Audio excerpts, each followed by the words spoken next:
Yes, y'all. Welcome in, everybody, to episode 70 of the Dunmar's podcast. It's your boys, the favorite Saturday brunch bunch, the best four-man booth in the business. Back at it again, as usual.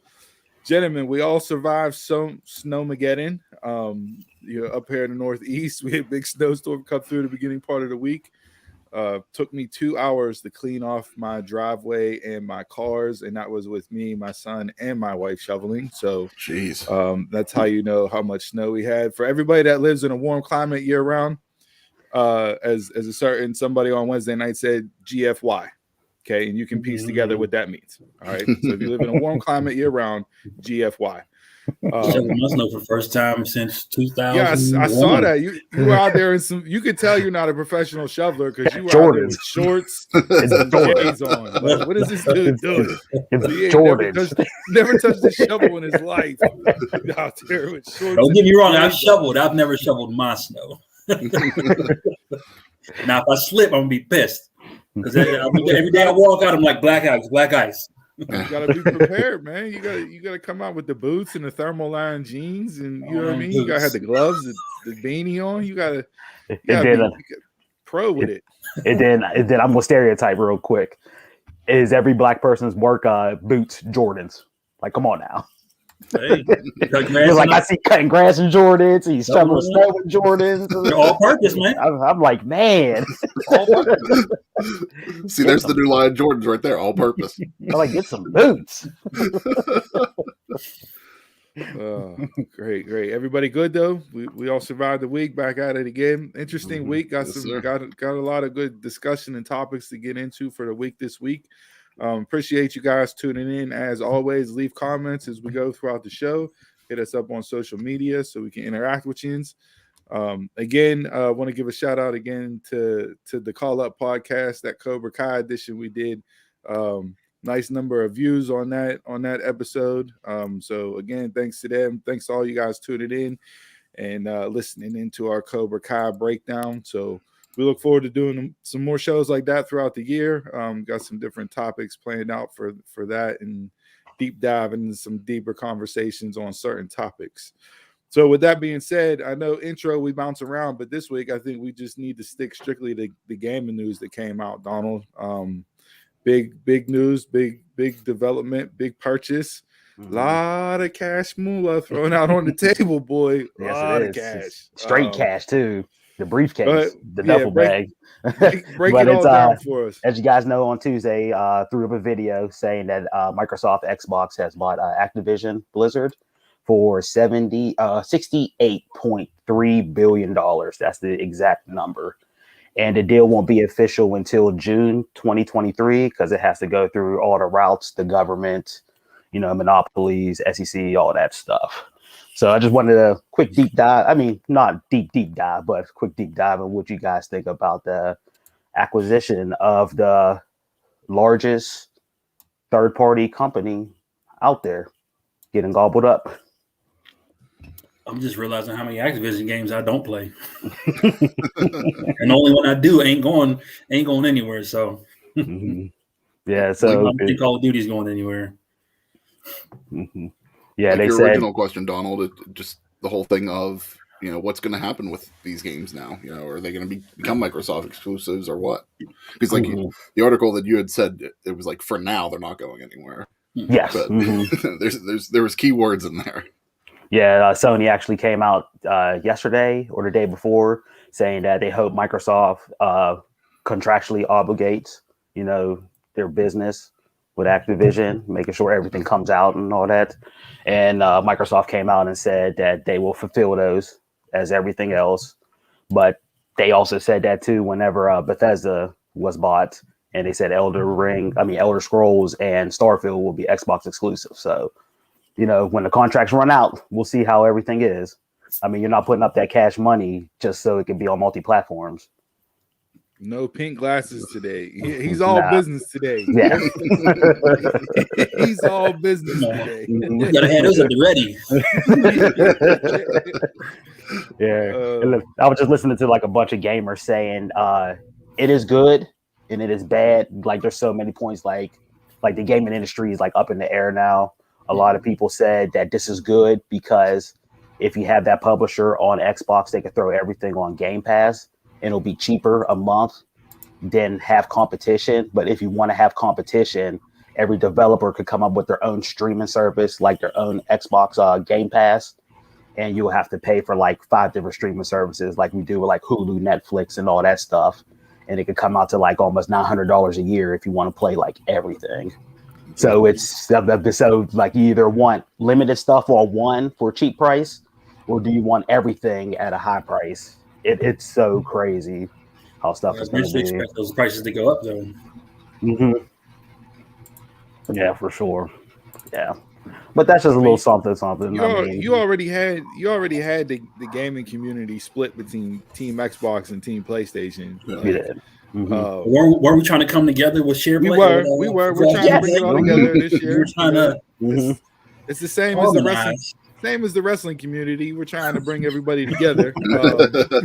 But you'll have your team split off. I'm curious to see what happens and how this plays off. Obviously, I don't expect anything big to change until the acquisition goes through in 2023, like you said, Donald. So for now, it will be like nothing happened now. Yeah, for now it'll be all systems go as normal. But come a year and a half from now, and probably closer to 2 years from now, beginning of 2024, I could see some changes on the horizon that'll make people, have to make some hard choices here in the future. Yeah, I would think, because you want to. Let's plain and simple. You're not shelling out $68 billion to not make a profit off of it, right? Yeah, very true. So you're going to maximize profit in the best way possible, and whatever way that is, whether it's multiple streaming services, having strictly exclusives, and you raise price, like whatever it is, they're going to do what they need to do to maximize the most profit, and people will pay. We know how big the gaming industry is, obviously by a $68 billion acquisition. So yeah, it'll be interesting. 2 years from now, I'll be real curious if we circle back around to this discussion 2 years from now and where we're at and what's going on in that world. Yeah, people said Sony should try to gobble up some developers like EA. EA is a big topic now because they're the next biggest third-party one at like $38 billion. Then you got Ubisoft after them. You have Take-Two. Take-Two is the parent company of Rockstar, which is Grand Theft Auto and Red Dead Redemption. So everybody is on their P's and Q's about what's going to be next. Also, Microsoft said that they wanted to get that Activision Blizzard because they didn't want Facebook, Google, or I forget the other one. Amazon getting it because they are not video game companies. They might just get it and they just will have them shell out cell phone games and all that stuff. So they wanted to keep the integrity of those games as being on video game consoles and not that. They're looking at that too. You don't want to play Call of Duty in the metaverse? You want to talk about real first-person shooter? Be something like Ready Player One, the movie. Yeah. Donald, I liked your comment on your clip this week where you said, you brought up hypothetically, what if PlayStation bought Nintendo? I thought that was a good counterpoint because that would be interesting. If Nintendo got out of the hardware game and just strictly into the software only of gaming, and that would be an interesting future for them. Yeah, just like Sony did to Sega. Back in the late 90s when Sega used to do systems and then they just became a third-party developer and all that stuff. And I wouldn't be surprised, too, if the Japanese companies, which are Sony, Nintendo, Sega, Capcom, Konami, all of them just merge into one, too. This could go off so many ways and all that stuff. Yeah. So it'll be interesting to see. It really is. But yeah, that's the thing I kept my eye on this whole week. What's going to happen? What's going to happen? We'll see how that breaks down. It'll be interesting. A lot of news yet to come on this point. It's just the tip of the iceberg, as people like to say. So, but that's mainly it for gaming. That's just the only story I really have.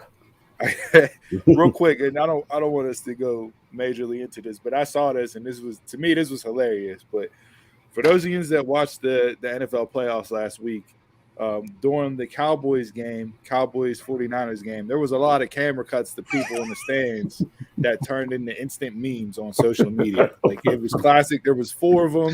The one lady was on her phone and realized she became a meme while she was still at the game. Like, but there was a video, there was a picture of a guy consoling his girlfriend, right? We both got sad faces on. looks like he's a little hungover, so he's drunk and sad, right? He's hugging her, got a big chain on with the big star, and everything else. Well, comes to be he was not hugging his girlfriend. He was hugging his side piece. And his girlfriend called him out on social media for was an alleged guy's trip. He got caught basically in 4K cheating. So, with that being said, we don't have to throw cards out on the table per se, but is that like the worst way you can get caught cheating? Is just being on national television with 45 million people watching that game? I think the highest was 52 million, which came in like the last 2 minutes. And I think for the entire game itself, it averaged 42 million viewers on TV. That got to be the worst way to get caught cheating, right? Yeah. Like, I can't think of anything else. Either that or cheaters. When they pull up in the van. Cheaters was like real life catfish. Yeah, they were. You know what I mean? And instead of ghosting people, they just busted you right out in the open. They were TMZ before TMZ because they were everywhere. Because they were. They had the cameras everywhere. They had the little music playing and he'd open up the file like, "We want to show you this." Oh man, I saw that and I saw the picture during the game and I was like, "Oh, this is hilarious!" Like, these two will live on the internet forever. And then I saw an article pop up this week, and I'm like, "Oh, you got caught in 4K? You can't get caught in 4K with the side chick. Like, it's not a good look. Not a good look at all." Like, I like how Tony Romo was telling them all. He was like, "The game's not even over with yet. It's 5 minutes left in the game. You still got the chance to win, and they're already crying." So I just thought that was hilarious. So if you guys got any worst ways to get caught cheating stories, hit us up on social media. Let us know. We'll circle back around to that topic next week and read some of those off, because I'm sure people got some hilarious ones. Not that cheating's funny, because it's not. If you've ever been cheated on, it sucks. But getting caught like that on 4K with 42 million people watching across the country has to be number one on the list. Has to be. So, real quick, is there anything that would make you be that fan? To listen to that reaction, crying in the stands, anything? Ooh, so from a sports wise or just anything in general? Just anything.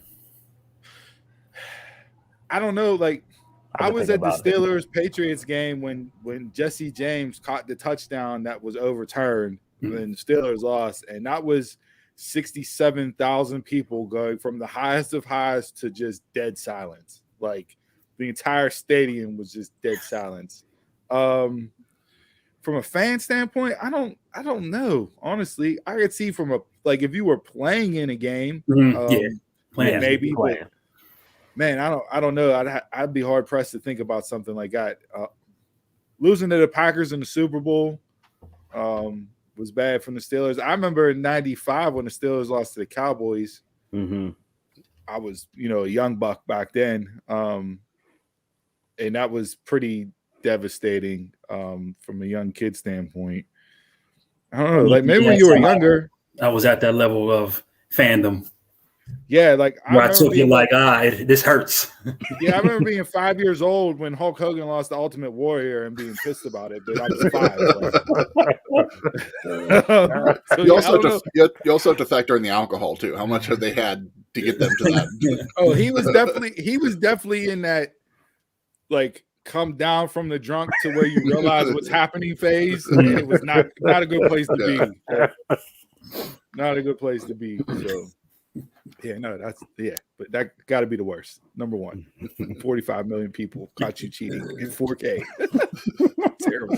That's my favorite part of this. All that you keep going in 4K. In 4K. Like you got caught in like the highest of high definitions. The only thing would have been worse if they would have panned the 8K cam to you and could have blurred out everybody else and it's just been used to. Like that'd have been the only thing that would have made it worse. So, all right. Well, with that being said, if nobody got anything else for the intro, we'll keep it short and sweet this week, and jump right into some discussion topics here this week for Bell to Bell.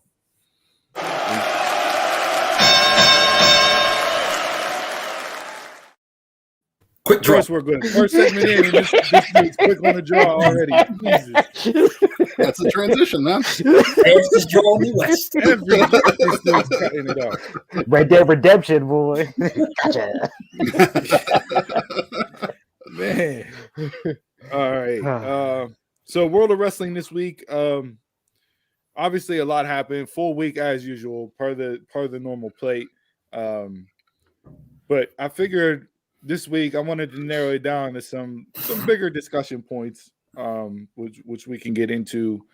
And throughout the week during the pre-production group chat that we were tossing around ideas in, all of us seem to be kind of on the same page on what we wanted to get into this week. So first things first, let's just dive right into it. This was a big topic this week, and people have commented on it and talked about it throughout the week here. But NXT 2.0, we saw Walter have his name changed to Gunther.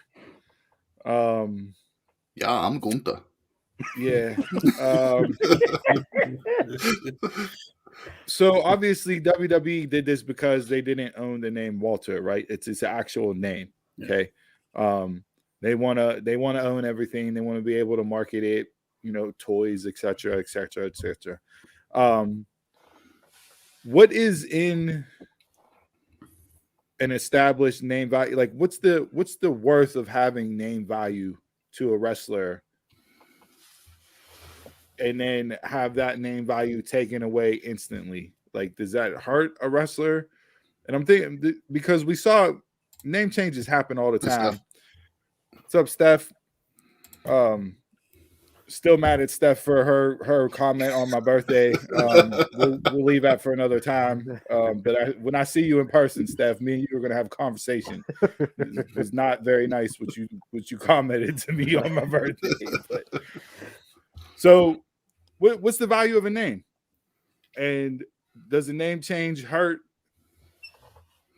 a star moving forward? Can they overcome a name change? And as we get into this, I'll throw out both sides of the coin that I saw this week from people in the business itself.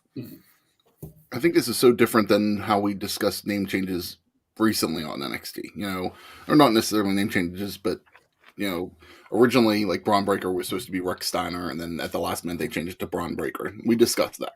We didn't like it, whatever. This is a little different.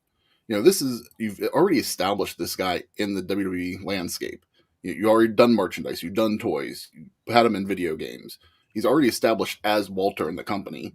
So why now do you change the name? Just because you want to have, better ownership over the stuff. You already have him in the system. You've had him on NXT UK, you've had him on NXT, you've had him on the main roster for some stuff. Like, why now? Like, and it doesn't make sense to do it now. Like, just to do it. Has he had merch at all? Mm-hmm. Yes. Okay. They have some Imperium t-shirts out. Yeah, I mean, has he had like a personal? I don't know if there was anything specific to him himself where it was like, Walter with the silhouette on the shirt or anything like that. Like I'm not sure of that. I know he did have an action figure. Right. Yeah. Unless you go through like you put the branding out there. Yeah. Unless you go through like a huge gimmick change, I could see a name change. But just like Chris said, he was already established. I mean, he came into NXT UK when he stared down Pete Dunne as Walter. Yeah. Like at that point, they should have called him Gunther right there. Yeah. For the people who didn't know who he was. And I think the name change itself for him signifies what we see with NXT 2.0 in that the characters and the individuals that you see on that show, whenever they move up to the main roster, that's the character and the individual that you're going to see on the main roster. There's not going to be no more Karrion Kross call-ups where they change the gimmick, face mask, helmet, all that jazz. Keith Lee fell into this situation. You know, they flirted with Bearcat Lee and all this other stuff. So these characters are going to be the same from 2.0 through their run with the company until they're no longer with the company. Mm-hmm. I think Walter's situation may be a little bit different because he was NXT UK specific for so long, even though you did have him in appearances in regular black and gold as well as some stuff on the main roster. But he's moved here now. He's over in the States now. So in order to get him to that point where they want to fit that mold where it's a straight streamline through from developmental to the main roster, and we can debate at a different time if Walter even belongs in developmental at this point. To me, if you were going to do the name change to Gunther, should have just automatically moved him up to the main roster. Yeah. There's no point in having him stop in developmental. He's already been in the system for however many years in NXT UK. He knows the NXT system as well, black and gold. He was there, worked enough matches there. Just take him straight to the main roster, clear-cut name change Gunther, and move on. And yeah, it would have got the same reaction, but I don't think it would have been as bad because he's up on the main roster, and we know main roster changes come when NXT talent move up. So that's my first bone to pick about this whole situation is why is he still in developmental to begin with? Yeah, and the way they went about doing the name change, where he wins the match and then it says, "No, the winner of this match is Gunther." It's like. So you have him come out as Walter. You have him wrestle the entire match as Walter. Commentators are calling him Walter. Everybody in the chat, anybody in the crowd is chanting Walter. And then at the end, we just get Gunther. And that's it. Like at least whenever Kenta came into WWE, you know, he basically said, "I'm no longer this. I'm going to be this." You started at the beginning, and okay, like you can understand that. But it's like whenever you do it now, and the way they did it, just honestly, the way they did it just is the way WWE seems to be going these days. It's just like, just throw it out there and see if it sticks. No, a lot of people want to keep the rights to their own name. Exactly, right? That's the other point. Again, to circle back to what we talked about in the intro with gaming, it's all about the dollar, right? And be able to make the most profit off of your commodities, and wrestlers are commodities, right? So Shane Helms, Hurricane Helms, was on social media and tweeted out, you know, hey, when I debuted in WWE, I had a name change. I lost my WCW title, and like a list of things that all happened. But morning, man. How you doing? Morning.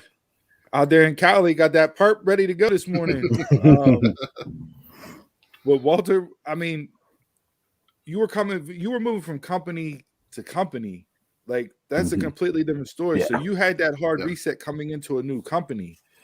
So yeah, you may have been established in WCW, but when you come over to a WWE audience, you're brand new to them. So yeah, they're going to give you the whole new gimmick and change and everything else. Bottom line is 6, 8, 12 months from now, do we even is this even going to matter? Right? I don't think it's going to hurt him. That's the big thing. His presence and he's in ring, it won't hurt him. No. If he stays the same, fine.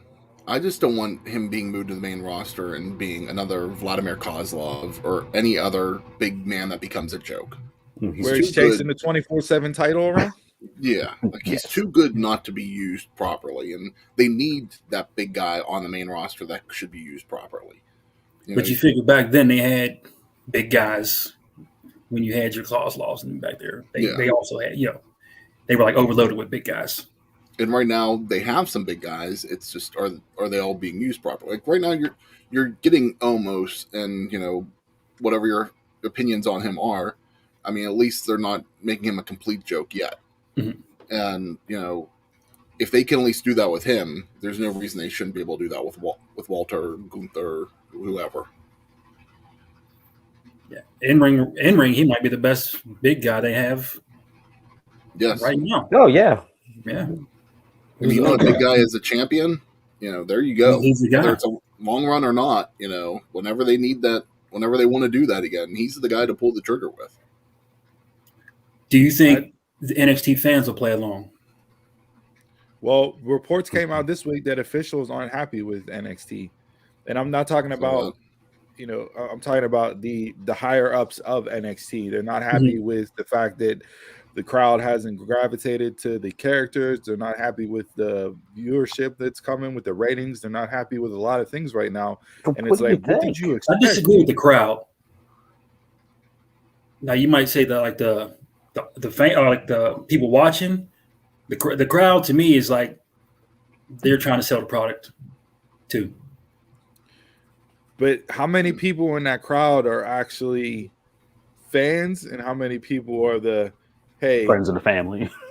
Friends of the family, come in, give your cheers, give your boos, these guys, that guys, and because to me that.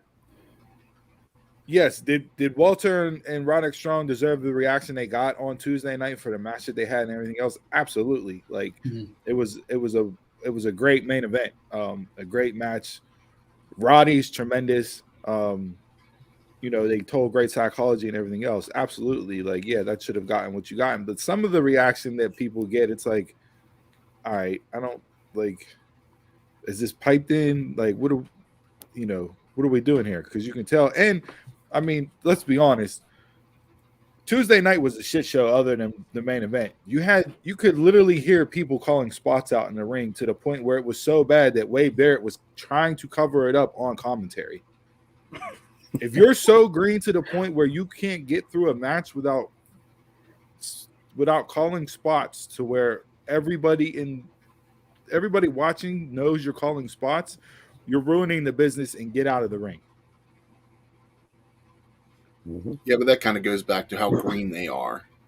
Which is, so again, much to of the the time. point. Why are we still on NBC? Why are we still on USA? Why is it still a 2-hour program? Why, like, from what I put it on Peacock and let it go. I saw that same article that you're talking about, Steve, like the rumors that executives aren't happy, but it did say that, they're not looking to pull like the fire alarm yet. They want to still give this chance, ride this out, but I don't think this is going to get. There's no fire alarm to pull.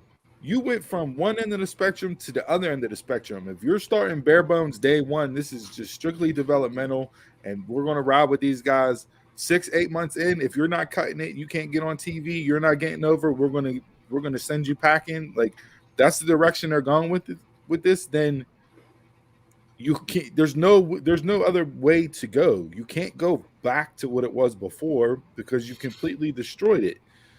Like, there's nowhere to turn. They're stuck with riding it out as strictly developmental, the way Vince saw it from day one. And that's not NXT. The third brand that Triple H turned it into. That was arguably the best pro wrestling show on TV for 4 years. What, isn't this what you want? Development? This is not what I want.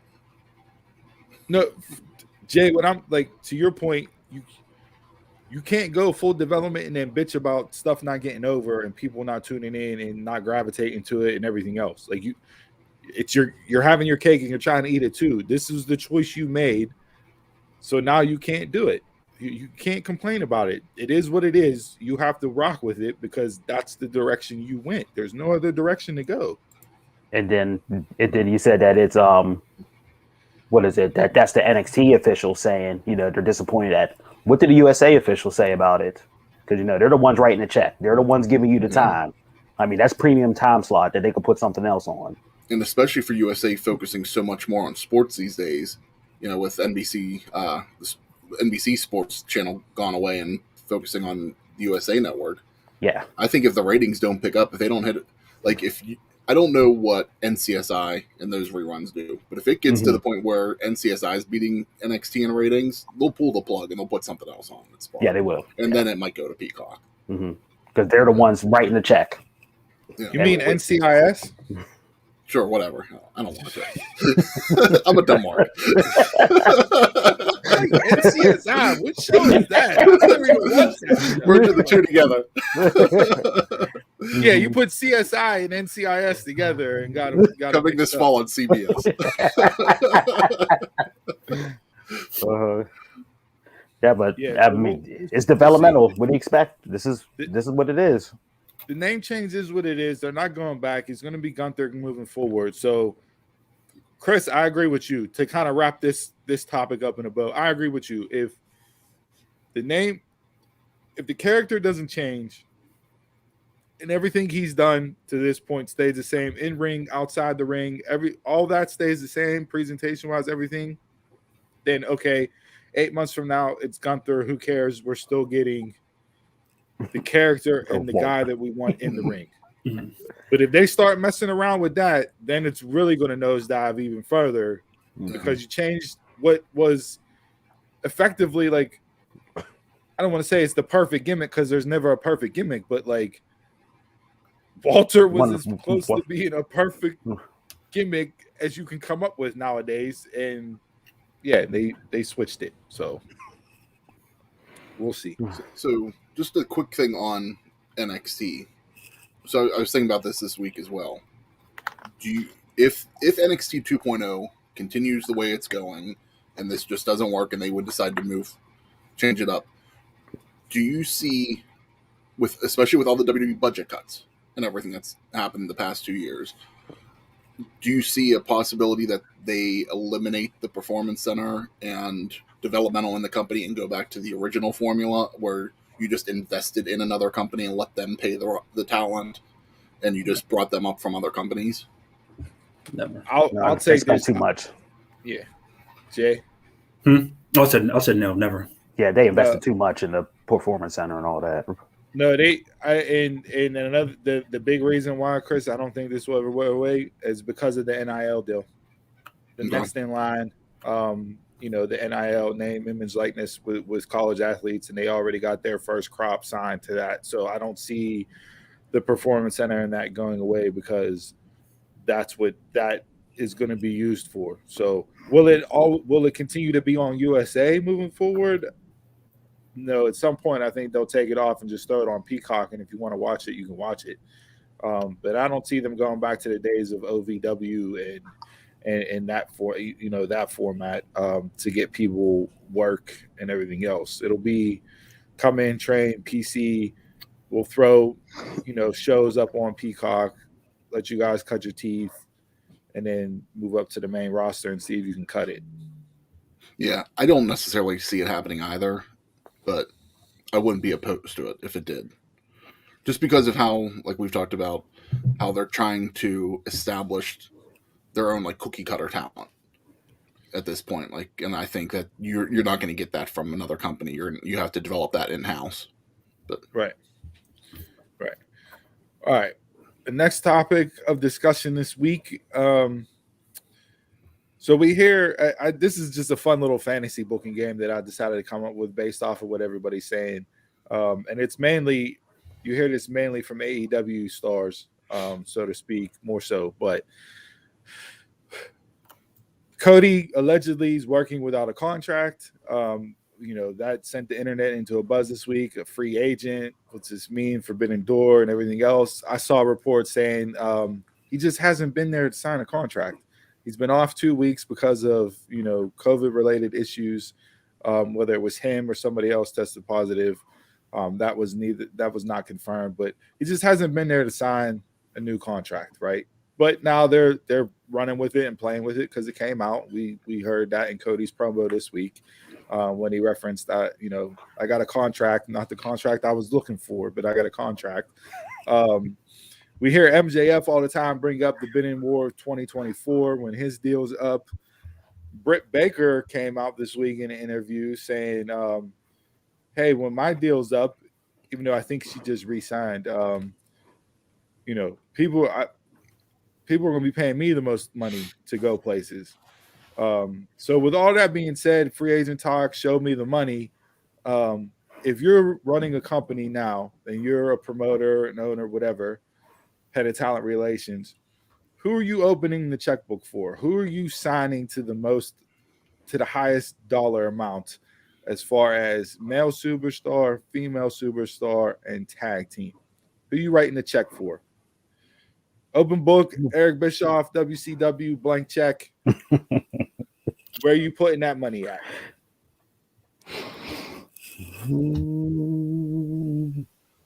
I will.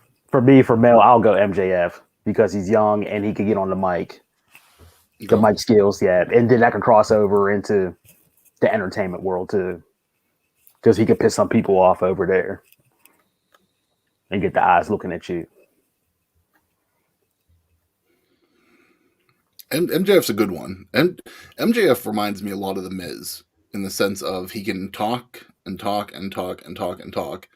You're going to get a decent match out of him. You're not getting the best pro wrestler in the world, but I think MJF's a better wrestler than Miz. Yeah, but not by much. Yeah, he's light years. He's only 20. He's 25 years old. Like, he's way better than what Miz was at that age. You give him another 10 years, he'll wrestle circles around the Miz. I hope he does improve. Yeah, but I think right now his gimmick is the mic. Seth Rollins. To me, he's the complete wrestler. Mm-hmm. The only complete wrestler. And because he can wrestle and talk on the mic. I won't argue with that. Yeah, and he can adapt too. Yeah, in the situations. Right. Female, who you writing a blank check for? And this is any company. We're not just sticking to WWE, AEW. This is, Impact. This is MLW. This is NWA. New Japan. Whoever you want to grab and pluck to be your standard bearer for these three divisions, male, female, tag team.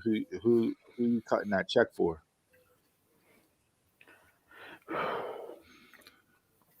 For me, probably the best woman talent in the business is Natalya. Other than, I wish she was a little bit better on the mic, but actual in-ring talent, and she can get anybody over, I'd cut a check for Natalya. Female-wise, I'll cut the check for Sasha. I'm going Charlotte. Female wise, for me, I think I'll have to go Sasha as well. I think she's the most complete package. Promo, in ring, everything. The only thing that worries me with Sasha is that injury factor. Yeah. And when her head is in the game too, Can't make the club in the tub, as they like to say. So you gotta be available for me. If I had to go a second, man, women wise, it's tough, man, because there's a lot that you could, still, as much as I love Britt and everything else that she's done, Deonna the last year and a half or so, Bayley, like, I don't know that you get better than Bayley either. Except their mic game up. Yeah, Mike. Yeah, she thought she really did. She can go in the ring. So yeah, but I'll stick with Sasha for my blank check from the female side of things. Tag team. Jeez. For me, this is easy. It's like the Usos. I go FTR. I want to Usos too, but I'm sounding like a homer. Oh, WWE guys, I knew what I was getting with you. I mean, my second would be the Briscoes. Yeah. You said what? My second would be the Briscoes. Briscoes. I mean, God. Briscoe for FTR to me is hands down best tag team. They've been that way for years. I'm immediately writing a check for them, whether they're heel, their baby. Mic work is tremendous. In ring work, not a tag team out there that can touch them between the ropes, bell to bell. They have all the nuances down. They make everybody look like a million freaking bucks. I mean, how many tag teams? You go back to their NXT run. How many teams did they make look that were, average at best and turn them into superstars? Some of the best matches in NXT, FTR is involved in. They're hands down. I'm writing the check for FTR as my my tag team for sure. Yeah, I'll say FTR. Sure. And then Briscoes. Male wise, I didn't give my male superstar, and this to me was the hardest one. Looking around, I'm gonna go AJ Styles. To me, I'm writing a check for. We're not counting age into the factor here, but for me, AJ, a lot of people, some people probably say Kenny, some people would say Danielson. You would have your Okadas out there, and those are all fine choices by any means. But to me, if I'm starting a company, and I want my pillar to be, I'm going AJ. So I got AJ, Sasha, and I got FTR as my 3 blank checks that I'm giving out there to cash in whatever you want, and you're going to sign with my promotion to get started. Seth Roman Charlotte, or Seth Uso Charlotte. What was it? MJF, Sasha, FTR. Usos, Natalia, Seth for me. I was not expecting Natty's name to come up there. Me neither. Work-wise, I agree with you. In between the ropes, it's hard to find a better wrestler. I mean, and everybody that she's trained already in the WWE. So Serena Deeb to me is on Natty's level in ring work-wise. Yes. If not another better. one that has probably helped the AEW women's division grow by leaps and bounds in the past year. Yeah, no, absolutely. All right. So that's it. So hit us up on social media. If you're the owner, you're the promoter, and you got a blank check, you got Ted Turner's money backing you, whatever the case may be, who you writing that check for? Which free agent? Everybody's in a pool. You can pick any name you want from any promotion around the world. Who you writing the check for? Who you shelling out the most dough for? Hit us up on social media, male, female, tag team. Let us know what you got from that standpoint. All right. The other thing that I wanted to talk on this week, and this will lead into Dynamite discussion, so to speak, but just in general, looking at it from a bird's eye view, 30,000 feet up in the air. How many promos are too many promos for a show? How many did AEW actually have this week? I gotta go back. I didn't have time last night to go back and go back through to count and see, but granted, I'm not saying that they were all that they weren't warranted or they didn't further storylines or because they're trying to pump up Rampage during that show for Friday, so you're getting those promos. But in-ring, backstage, videotaped, like I thought Wednesday night was as good of a show as it was. I thought it was way too much talking Wednesday night. Way too much talking. And I don't know if that's just a one-off or they haven't worked out the formula yet on how to, get it down to where you have that nice even mix and you're still promoting Rampage and you're still furthering storylines, because you need promos to further storylines, right? Like you have to have it. But it just seemed like, that last 30 minutes of that first hour, to me, it seemed like, and I'd have to go back and rewatch it, but it just seemed like it was 30 minutes of people talking. I say 3 to 4. But you can't be like a sweet spot, or that's too many. I think maybe 3 might be the sweet spot. 4 is going too many. But you can't be giving these. Everybody can't cut a Cody promo. Everybody can't go.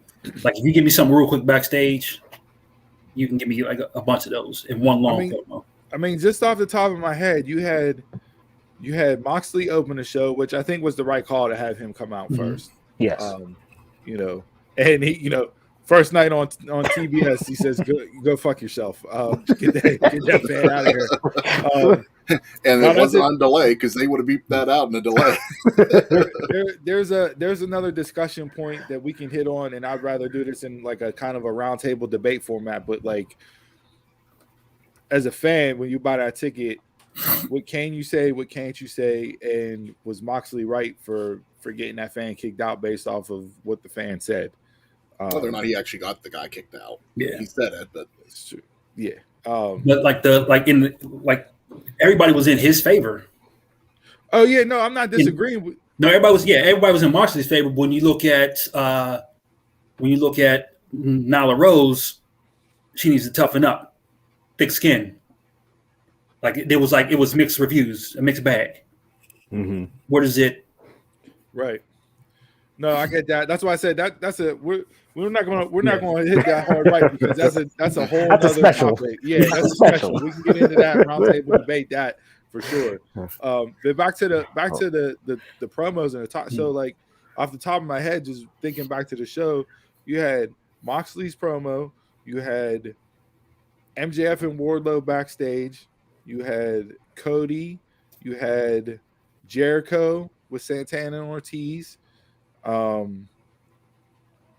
Christian and Billy Gunn. That really wasn't a promo though. That was more of a backstage to set up the angle. That was more physical. They were talking. You had Adam. You had Cole. Yeah. Backstage. Like it was. You already named too many. I'm at 5 right there, just thinking back without actually rewatching the show. Like especially on a 2-hour show. Yeah. I think I'd go 2 in-ring segments, and an in-ring segment could be an interview or a promo.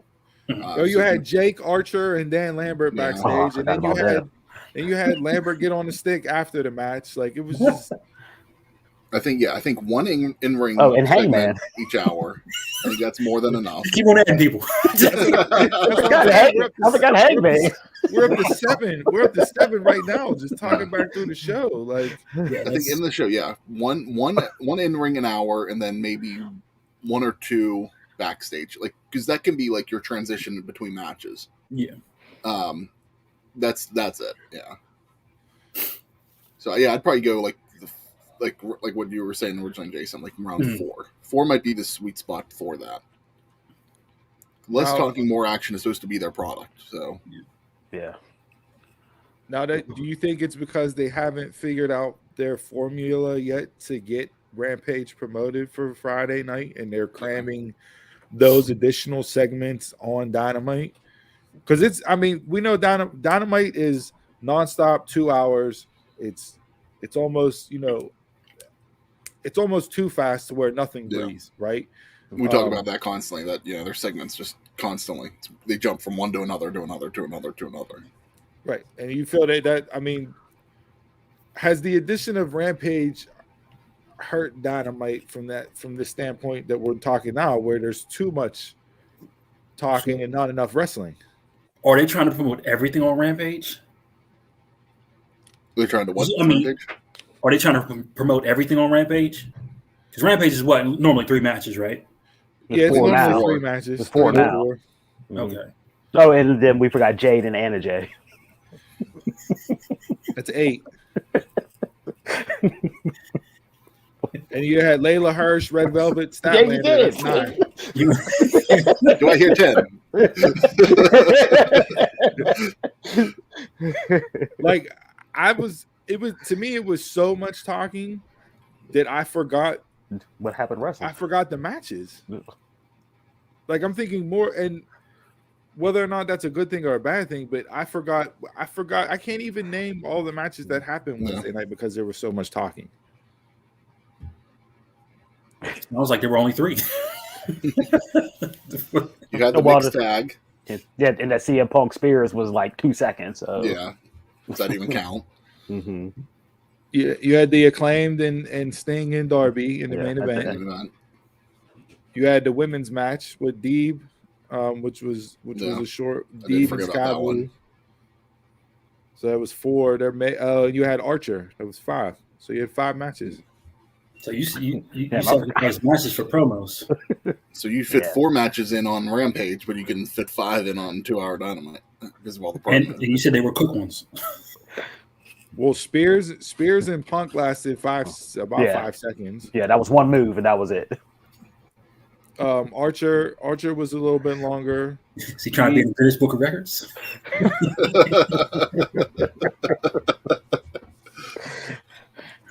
Yeah, to me, it just not saying that it was a bad show Wednesday night.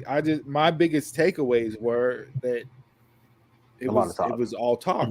and maybe you'll have those shows every once in a while. Like I can see that if you're getting closer towards a pay-per-view and you're running packages and interviews and all that to hype up the feuds that are going to be blown off at the pay-per-view. I can get that, like the old school go home show that we used to get in pro wrestling, but just on like on a regular episode, I don't know. I think it's something to just keep an eye on moving forward with Dynamite to see if it's going to be that talk heavy to where you're not even remembering the matches from Wednesday night. And I don't think every match needs to be plugged. And weren't they hyping up next week's special too? Something at the beach. Beach break, yeah. Beach break, yeah. And the card looks pretty decent for Beach Break so far, so I'm hoping that is more, action heavy instead of any talking. You're going to get some talking, but I mean, Beach Break, you got Hirsch and Red Velvet, which was set up on Dynamite this week by the backstage segment, right? You got Cody and Sammy, which was set up with Cody's promo. You got Cole and Orange in the Lights Out match, which has been going on, but also set up by the match and the backstage promo that Cole cut. There was 3 matches announced. I think there's 4 or 5. You have Jungle Express against the Gun Club. The Gun Club, is that on Rampage or is that on Dynamite next week? I don't think that's on Dynamite, but I don't know what's on Rampage next week. Yeah, so I mean, 3 matches for your following week show were set up on that show with talking segments. So again, you're planning ahead, but I don't know. It's that fine balance. I just don't want it to get to a point where, and this isn't just AEW specific. This is any show where it's just your main takeaway is, we just had talking, because it is a wrestling show, right? You're supposed to get wrestling. So while we're talking about the talking, I want to see if you guys took anything away from the Cody segment. Like, what was your takeaway with it? Because I have a takeaway, and I just want to see if anybody else thinks what I was thinking. So people, this is what I saw, and from what I talked to people, like on the phone and in person during the week this week. A lot of people were saying it was, great promo, one of the better ones Cody's done, everything else, super hyped for the match. To me, it was one of the more disjointed Cody promos. It was all over the place. It was. Yeah. And then, like, it didn't even have, like, the main... I didn't love the promo. It was, like, the main, like, we get... like, you're supposed to get the who, what, when, where, why, right? Just like when you're telling a story, right? Promo. Who you fighting? When is it? Where, why? Like, supposed to hit all those points. It was like everything but Sammy. Until that. Yeah, like the only thing was just, we'll climb up a ladder and say Sammy and just hold up a belt, and it's like, wait, that's the end of this. Like, that had nothing to do with. What it's like they're cutting him off, basically. Like, okay, you got to wrap this shit up.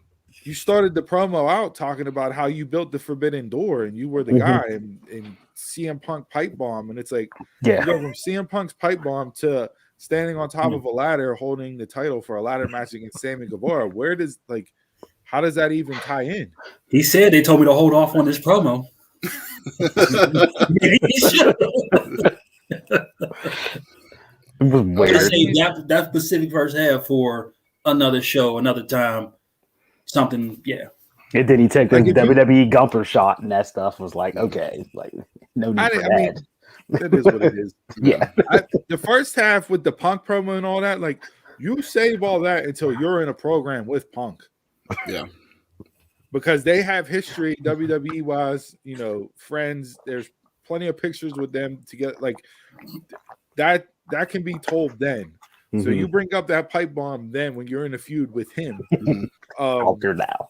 Because it makes more sense. Yeah. Because it didn't make sense to bring it up now at all. Like, if it was like around the anniversary, that's one thing of it. I mean, all the Rumble talk. Yeah. I get it, but you didn't need to. You didn't need that. Yeah. Not that. So my takeaway from the Cody promo was exactly what I've thought for a few months now. The fans don't hate Cody. It's cool to hate Cody because they booed the shit out of him whenever he came out. It's then all they were doing was cheering him during the whole thing. Nah, yeah, shut the fuck up. They did it at first. They did it at first. Yes, the whole thing started with them booing him and yelling at him. But not even halfway through, they were applauding him, and the whole arena was cheering him. Look, that promo, that promo, like you said, Chris. Yes, it's cool to boo Cody. I've said it from day one. Yeah. It's Cena 2.0, right? Because the whole time I've wondered, like, what do they hate about him so much? And that's it. That's what I got. That's what I took away from Wednesday. Is people don't hate Cody. It's just cool to hate Cody online. That promo is how if you're a young wrestler, watch that promo for how you work a crowd. That was my takeaway. That's how you work a crowd. Because there's still some boos towards the end, yeah, but that was, people booing because they like Sammy and not Cody. You know what I mean? Like that. But to get them flipped and cheers and everything else, and getting cheers and boos during the promo when you want cheers and boos. At certain points, if you go back and rewatch that and listen to it, when he wants the crowd to boo him, his words line up to get the boo. Mm-hmm. When he wants them to cheer, his words line up to get the cheer. It's him working the crowd. Yeah. For as many smart marks as there are in AEW, and we're just four dumb marks talking on a podcast, for as many smart mark fans there are in AEW, and they're supposed to be the smartest wrestling fan base out there, it's all got worked Wednesday. He did his job Wednesday. Bunch of damn puppets. So if you're a young wrestler and you're coming up and you want to know how you work a crowd, watch that promo. Because that's exactly how you're supposed to do it. And if you go back, that was Cena 10 years ago. Same thing. Coming out to boos, getting in the ring, cutting a promo, getting cheers. Some people would still boo depending on who he was fighting. And it's the same thing. Yeah. You want to see a heel turn, and he turned his heel. Like, there you go. I appreciate Cena so much more now than I did then. Yeah. Right. Yeah. Yeah. I think he's not on TV that much now. That's why. Yeah, I think that has a lot to do with it, though. It does. Yeah. He had to go away for me to appreciate him, and before it was never that I hated Cena the person.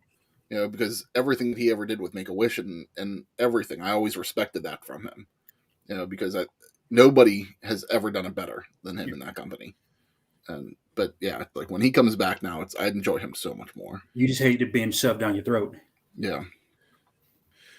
All right, quick hits from around the world of pro wrestling here. Anything else that you guys want to touch on? Put the belt on Sami Zayn or get him out of there. Would you say? Said, put the IC belt on Sammy or get him out. He ain't go nowhere. I know. Listen. This, and we can talk about this in a roundtable format too. You forget the two people in the IC title picture right now: Shinsuke Nakamura and Sami Zayn. Zayn's number one contender. Zayn was in a segment with Johnny Knoxville last night with the fakest electric cow prod noise I've ever heard in my entire life. And Shinsuke Nakamura is in a backstage segment in the background, not even the focus of the segment, with Rick Boogs and Double J Jeff Jarrett because they were in Nashville last night. This is the IC title picture we're talking about. Why even have the damn belt on the show anymore? It hasn't been defended in like 795 days. I keep forgetting. Apollo changed his accent. What have they done with the IC title in the past 2 years? It's like the same story. It's the same story that they started 2 years ago. I keep forgetting Nakamura has a belt. Right. I do until he comes up with it on TV. Like, oh damn, Priest has the belt.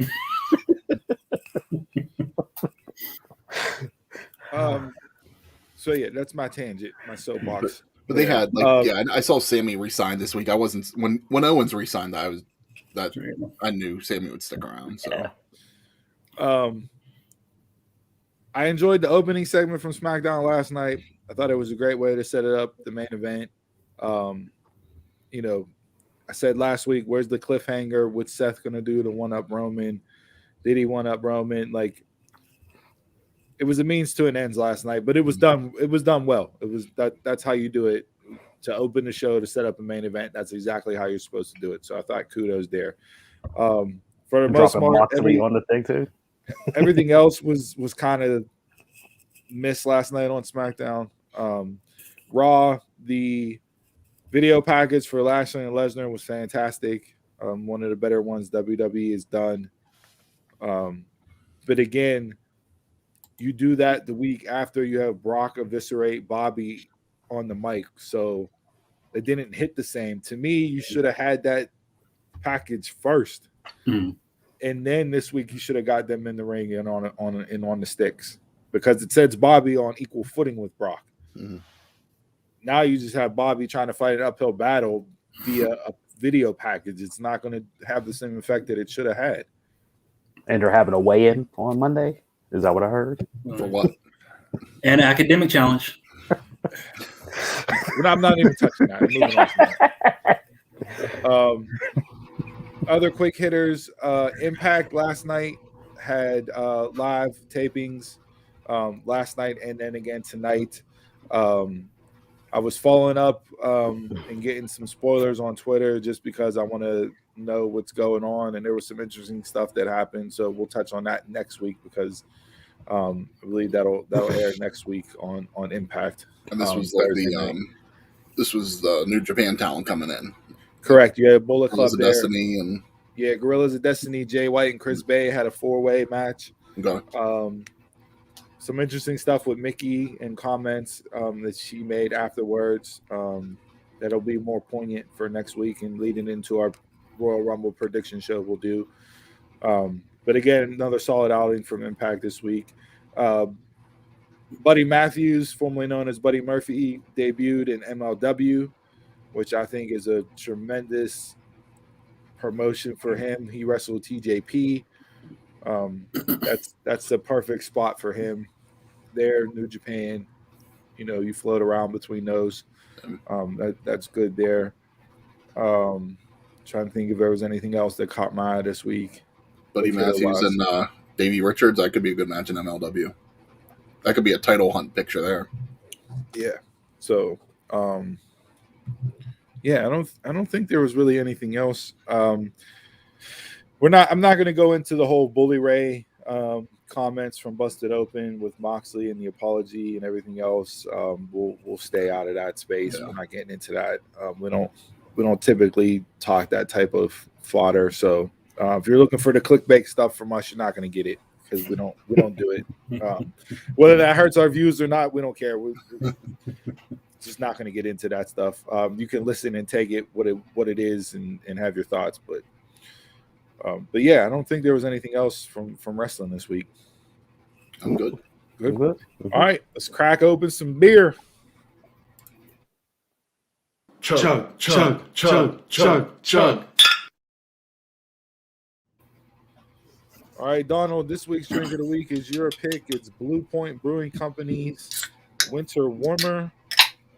Blue Point was established in 1998. It's an ale with spices and natural flavors, 6.4% alcohol by volume, and it's vanilla, winter spices. I think that's it. So you've done some other stuff from them. It's a darker beer than I expected. Yeah, for it to be an ale. It to be an ale, yeah. But you seem to like what you've had from them so far. Yeah, I really love their Blue Point beer they had, but they discontinued it. It was one of like the better ones on the market at the time. I like the looks of the can. It's that you're drinking a winter warmer without reading the warmer. Jay has the bitter beer face up there, so I don't think. Well, I taste the spices. Well, that's good, because last week's beer we didn't taste any spices.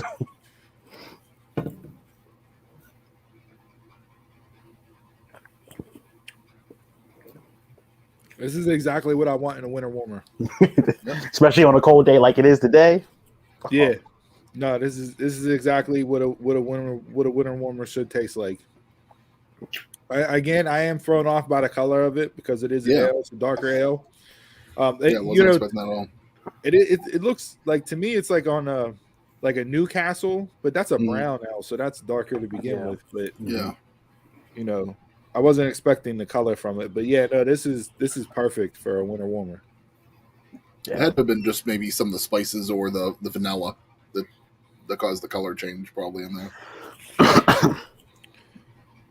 Yeah, I'm sold on this. I'll definitely, if I see other stuff from Blue Point, I'll pick it up and try it for sure based off of this pick here. I'm really enjoying this. I'll go 3.75 on the sumo scale. Yeah, Steve, I'm with you too. I'll go 3.75. Perfect for, like I said, it's freezing outside here in Pittsburgh. Perfect beer to sit in front of the fireplace with. Yeah. Color threw me off, but good flavor. Love the smoothness that the vanilla brings in here to pair with the spices. I'm gonna go 3.5. It's a good beer. I'm gonna go with no. Go with no. Yeah, I didn't. When Chris held the glass up, Jay, I was like, Jay's not having this is not his. It's not his spiel. That's a wow for you. You haven't said no to a beer in a bit. That's surprising. Very surprising. We're gonna turn you into a brewmaster here. You expect a whole lot of fruit in your beer. All right, well, that's the review for Blue Point's Winter Warmer. If you see it out and about, pick it up. If you see anything else from them, let us know. We'll try to find it, do it on the show, as well as any other suggestions that you guys may have for either beers, ciders, cocktails, whatever. We'll do the gambit. We'll break it down here on the Drink of the Week segment. So hit us up and let us know on social media. We'll get those drinks out there for you. And as always, we ask that you raise your bottles, cans, shot glasses, brown paper bags, red and blue solo cups, whatever you're cheersing with us this week, and to good ships and wood ships and ships that sail the seas. The best ships are friendships, and friends will always be. Cheers.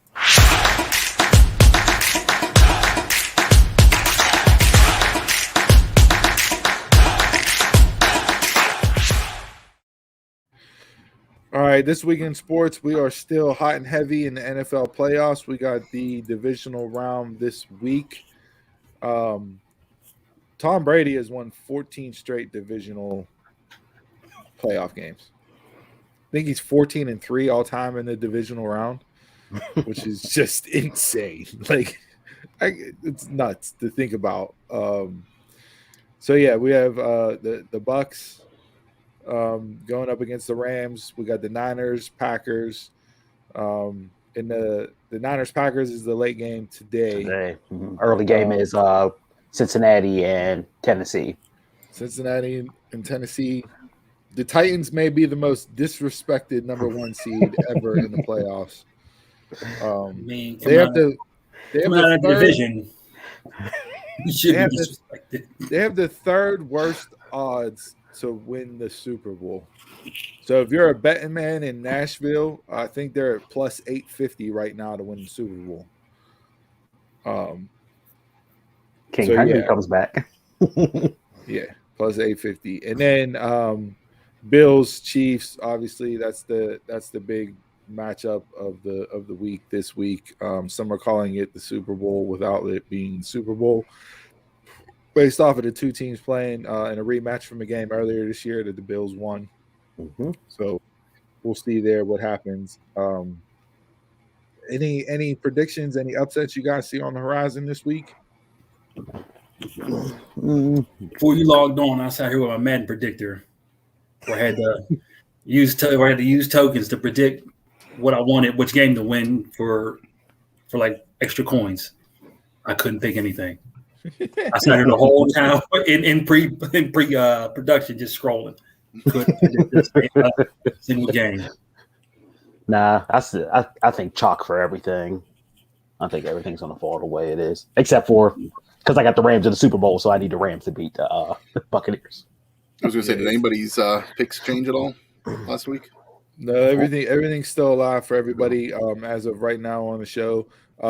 If Stafford plays like he did last week, I think you could get the Rams to beat the Bucks just because the Bucks aren't as healthy.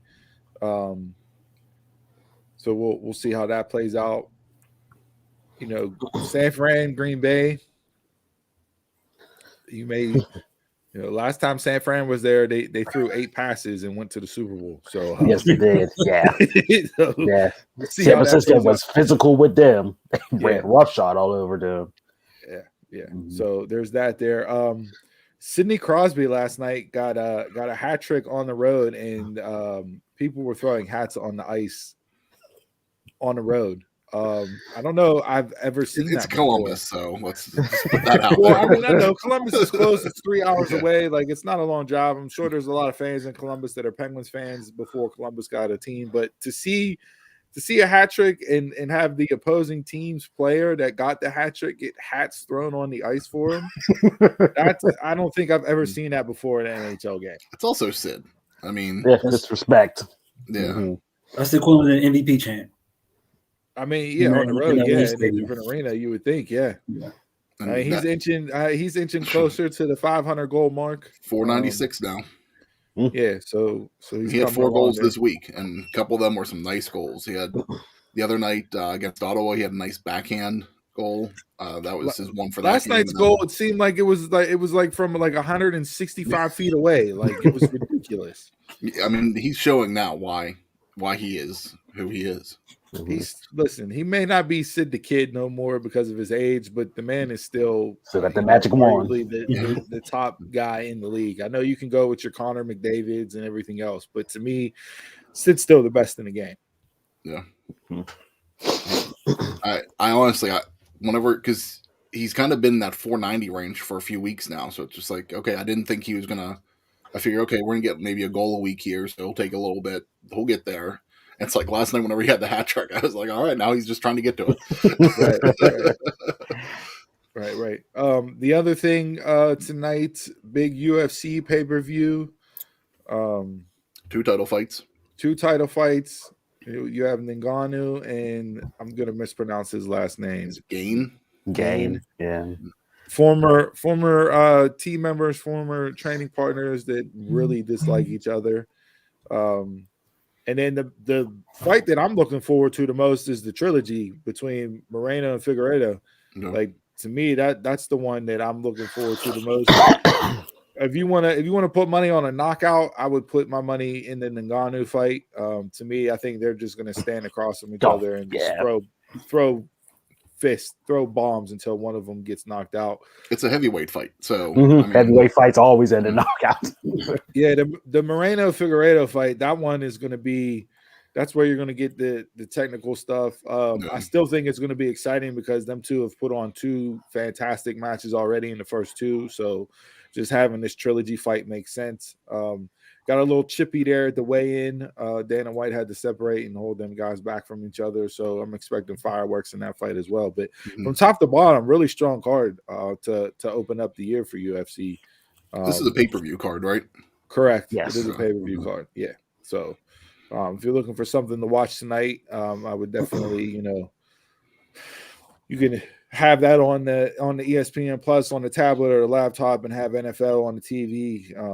If you're one of those sports junkies that just can't get enough of action across the board. So yeah, good card. I don't know if I'll watch the whole thing, but I'm definitely gonna try to watch the 2 title fights. Yeah. So anything else from the main sports world that we want to talk about or get into? Yeah, on January 25th, they're going to announce the Baseball Hall of Fame. So those ballots are in, or probably in now. I'm just going to read off some first-time ballots people. A-Rod is on the list this year. No. David Ortiz. No. Mark Teixeira. No. Jimmy Rollins. No. Prince Fielder. No. Tim Lincecum and Ryan Howard. Those are jam. No to everybody. No to everybody on the ballot for the first time. I think out of all the names you read, I think there may be 1 or 2 players that weren't involved in the steroid scandal. So no to everyone, every single one of those guys. Is it still 5 years that before you can get on the ballot? Yes, 5 years. Yeah, you got to wait 5 years. It's been 5 years for A-Rod and Ortiz. Mm-hmm. Yep, left at the same time. And then it's Barry Bonds, Kurt Schilling, Roger Clemens, and Sammy Sosa's final year on the ballot. So if they don't make it, they go into the Veterans Committee, association. And even in there, you still got to make it to 75% of the ballot. They've been, with those guys, they've been slowly going up like each year they've been on, but nothing close. Bond's been the closest. Last year, he got 61.8% of the vote. Was that 2 years ago? They didn't have anybody get selected. Yes, nobody. I think this may be a year where you don't have anybody get in. I think so too. Yeah. I really do. Mm-hmm. Like to share Jimmy Rollins to me he was a good player, but he's not Hall of Fame worthy. No, I don't see him Hall. And Mm-hmm. Lincecum, he was dominant there for a little bit, but I don't know if I would say he's Hall of Fame worthy pitcher either. Mm-hmm. So very dominant during their World Series runs and that stuff, but towards the end of his career, he was getting lit up a lot. And like Steve brought up before with the first ballot, there's a lot of people for steroids in the rest of the list. Mm-hmm. So, what's the percentage that you need to get in? 75%. Okay. You need 75. Mm-hmm. Yeah, it's the hardest Hall of Fame to get into from a voting standpoint. It's the hardest Hall of Fame to get into. Do you agree with that? Do I agree with the 75% standard? Just like them having a year not having people in, because I don't think the NFL would ever. I don't think the NFL would ever, but at the same time, let's keep it real. The Hall of Fame is supposed to be the Hall of Fame. Like we let way too many people in the Hall of Fame that are not Hall of Famers. Yeah, it should be the best of the best of the best in there. And if you're going to let people in that aren't all-time greats in the Hall of Fame level, like there's as the saying goes, there's levels to this shit, right? Mm-hmm. Like Dion talked about this before. Like, okay, yeah, you may get in, but you're going to be on the bottom floor. There's a VIP lounge of greats of the greats. So if we're going to let these people in just because, longevity, whatever the case may be, that don't mean that you're on the same level as, Dion or Jerry Rice or Lawrence Taylor or Jim Brown, like Barry Sanders.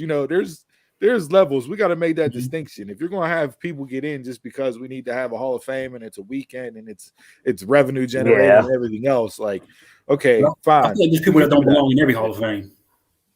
Oh, absolutely. Oh, for sure. Sure. But baseball is the hardest to get into. Baseball is the hardest to get into. Mm-hmm. I think at least the last 5 years in the NFL, man, I could pick out a plethora of players that should not be in there. That was led in the last 5 years. And they you shouldn't go to a Hall of Fame and then be able to look at a name and go, who's that? True. Like you should know every person that's in there. And they I know everybody in the football. I don't know everybody in the baseball. Like who's Jimmy Rollins? He played for the Phillies. Oh, that guy. Okay. He was the shortstop. Okay. Mm-hmm. No, they NFL had their finalists whittled down to the 15 or so that will get announced February 10th, I believe, at the NFL award show. They'll announce the finalists. And I think Ed Bouchette, sports writer here for decades, who works for The Athletic now, he's the Hall of Fame voter and presenter for Steelers, and he said this was the first year in 8 years that Steelers player wasn't a finalist, so he didn't have to talk at all. So we'll see who gets announced there. There's some interesting names that are up for first year discussion, but we'll wait till they announce the names there to circle back around and talk about that. Yeah, those were like the ones that I think people will know. There's like a whole list of people that I was seeing. I was like, wow, I didn't know there was this many. But yeah, so we'll see. We'll see on the 25th who gets in. And then or are they even going to have a class? To wrap up this week in sports here, I want to give a shout out to the Bethel Park head football coach. It's a local high school here in the area this week. On Monday, again, we had a big snowstorm come through up here on the Northeast. and he canceled weightlifting on Monday and told his players to go out there and shovel snow for a neighbor, a senior citizen, somebody. So no weightlifting. Go out in the community, shovel snow for your fellow neighbors, which I thought was really nicely done. Yeah. Yeah. Yo, what is all right? I'm not gonna say this is the final thoughts because I just brought it up now, but and this isn't a sports topic, and we won't spend a lot of time on this. But kids don't go out and shovel for money anymore. Like when we were younger and that snowstorm hit, that was payday. Like we were out morning. Kids don't go outside. Came on. I do have to give a shout out to 2 kids in my neighborhood. They were coming by, and so I ended up paying them to do mine. Yeah, like that was. Oh, they don't do that no more. That was big payday. Yeah, that's the first time I've seen kids in a long time. Come on. Do that snow shovel come with Wi-Fi? There you go. All right, that's it for this week in sports. Let's get into the world famous One Gotta Go.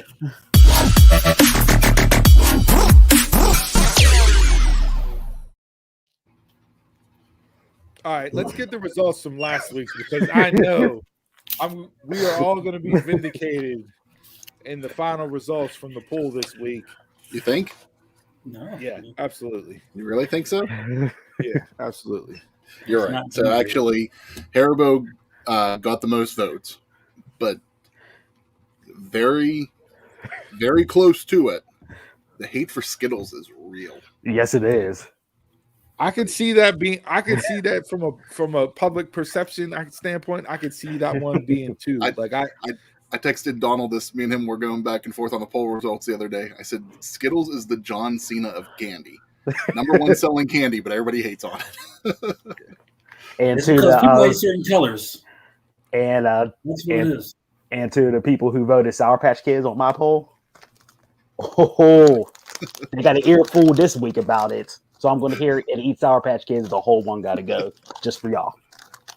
Okay, Jimmy Russells. All right, Donald, you got one got to go this week. You want to set it up? Yes, I do.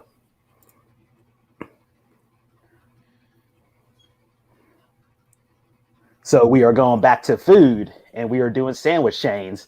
And thanks to Chris, he put these in order from top selling. No, these are the top 4 selling sandwich chains in the country: Subway, Jimmy John's, Jersey Mike's, and Firehouse Subs. Who wants to go first? I put Quiznos above most of these. Quiznos is about to go bankrupt. Yeah, most of these. Just like last week, you started your own little twist in the game. For me, looking at this list, I've never had Jersey Mike's and I've never had Firehouse Subs. I believe there's a Firehouse Subs out in Cranberry, but I'm not driving to Cranberry for a sub. I don't know if there's anyone closer to us. Jersey Mike's, there's one over in South Hills that I can go to. I've just been lazy and haven't gone over there. Try it. I've had Jimmy John's and I used to work at Subway, so I've eaten Subway. I think, well, I don't know because I haven't had C or D before on the list. Going by commercials only with those two, I'll say D, Firehouse Subs, with the asterisk that once I eat all 4 of these, probably Subway will be the one to go. So if I'll go D, Firehouse Subs, but it has an asterisk only because I haven't had Firehouse Sub before. I've never had Firehouse Subs, but I'm kicking Jersey Mike's off the list. Used to have it when I was a teen. No, wasn't a fan. Horrible call. Right. Maybe we should have a trip to refresh my memory. I don't know. Jersey Mike's gotta go. Out of everything on this list, Jersey Mike's is definitely my favorite. They're good. See, yeah, definitely give it a try. I've had all these. There's a Firehouse in Robinson too. That's the one that I've been to. But we worked at Subway, Steve. That's always gonna That's always going to be on the list. Jimmy John's I like. Out of any of them, Firehouse Subs can go. I don't think it's worth the trip to go get it. I had everything on the list. I actually had Firehouse Subs last week, so that's what brought me to do this finally. Jimmy John's is my favorite on this list, so that's going to be staying for sure. Jersey Mike's is very good, but I think for the extra $5, I'll buy a triangle because that's how much their subs are. Subway and Firehouse, I put them on equal par with each other. Firehouse was not impressive to me. Subway feels like low grade in my bin, but I'll go with Firehouse, man. But I'll go with Firehouse Subs. Gotta go because the bread tasted like Aldi's bread. Like it wasn't impressive. I feel like it was it was two companies at once. Yeah, so Firehouse Subs gotta go for me. Rumble's coming up, and we can skip the triangle. Oh, we can fatal four-way. That's a good idea. Yeah, we can do that. Uh-huh. Who's gonna make the trip to find a firehouse? I'll do it. I'll do that. I mean, it's almost like Starbucks, is like the biggest coffee chain because they're everywhere. Mm-hmm. It's like, and that's the way Subway is. Yeah, it's like no surprise Subway is number one in sales because you can find them everywhere now. I'll take a Subway. All those chicken teriyaki. Oh.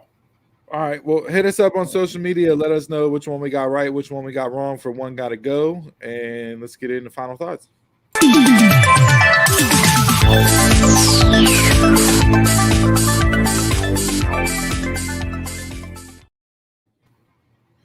All right, guys, thanks for tuning in to episode 70. Before we send things home, make sure you subscribe to our YouTube channel and hit the bell so you get notifications when we go live each week.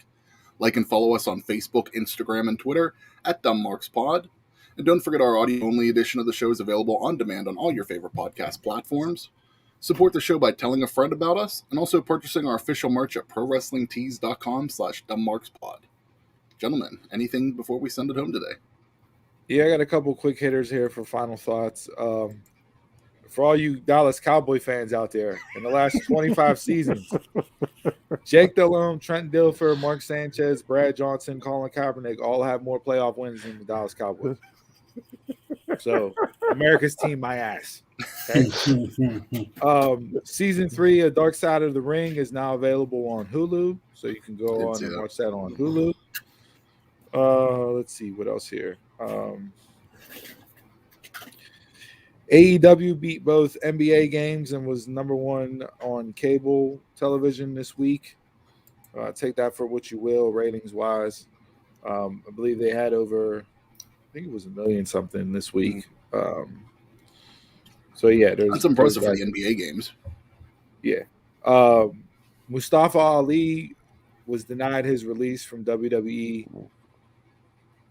So much for, hey, we're granting releases for anybody that doesn't want out. You're not using them. Hasn't been on TV in how long? You're not going to use them based off of the reports that, him and Vince had a very heated argument over a character change that they wanted him to do. So what's the point in keeping him hostage? You're just paying him to sit at home. Yep. Yeah, it's like if he doesn't want to be there, why keep him? Yeah, why keep paying him? You can use that money to do something with NXT. Yeah. Sitting down NXT. Circling back to our Intercontinental Championship soapbox rant. Shinsuke Nakamura hasn't defended the Intercontinental title for 117 days. And that was 4 days ago, so I add on to that total. So 120 days he hasn't defended the belt. Trying to break the streak. So, I mean, people hate on Jack Tunney, but Jack Tunney had defended that title in every 30-day rule.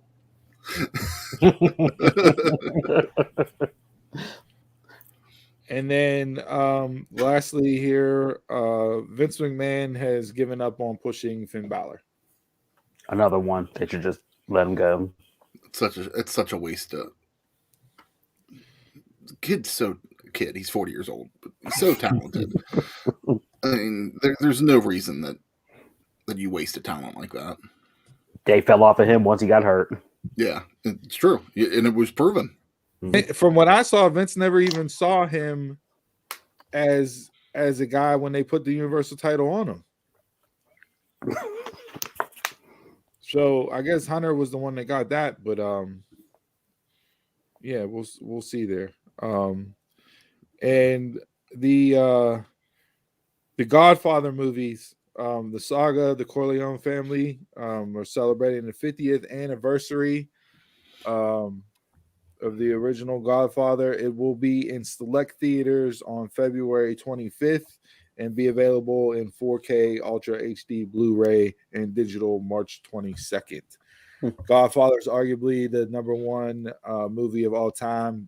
There's been plenty of lists done, and Godfather seems to find its way up there as always. 50 years for it. Never? You've never seen The Godfather? Nope. Any of them? One or three? None of them? I don't want to do them home either.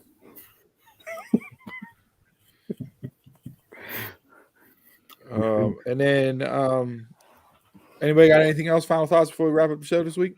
Yeah, I got one. I saw something today that there's a new game show being filmed here in Pittsburgh.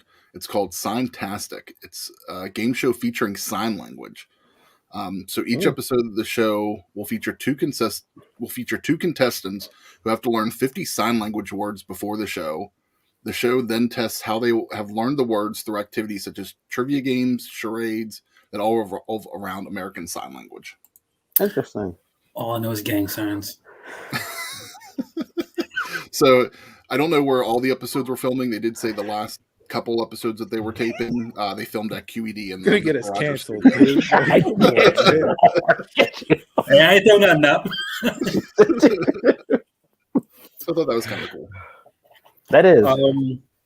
The Rock has become exclusive footwear or his Project Rock has become the exclusive footwear for UFC. So it's what they'll be wearing out to the ring. I'm not sure what that means for Reebok, but yeah. Yeah, I wonder if Under Armour is going to slip in there because I think he also re-signed and re-upped Project Rock with Under Armour too. So look at it. He learned it from Vince McMahon. Double dip on everything. The dude makes money. That's all he does. So listen, when you have what he does with the XFL, because it's like he doesn't fail at anything. When you have a $32.8 million intact T-Rex skull in your office, you make fucking money. Like, The Rock? Yeah, you didn't see him on the Manning cast this week? No, I know Vince has one in his office, but so the Rock was on the Manning cast this week during the Monday Night Football playoff game between the Rams and the Cardinals, and in the background in his office, and they asked about it and he talked about it. He didn't. The number came out afterwards, allegedly, because he bought it at a silent auction. But It is the most intact T-Rex skull in the world, and he has it in his office, and he calls him Stan. I mean, no museum, a celebrity's office. It should be a Brahma bull skull. That's what he should have in his office. All right. Anything else this week? I'm good. All right. So this quote of the week this week comes from Denzel Washington. Some people will never like you because your spirit irritates their demons. My man. Some people will never like you because your spirit irritates their demons. With that being said, I'm a Mark, you're a Mark. Thanks for tuning in to the Dumb Marks. And until next time, y'all can catch us around the way.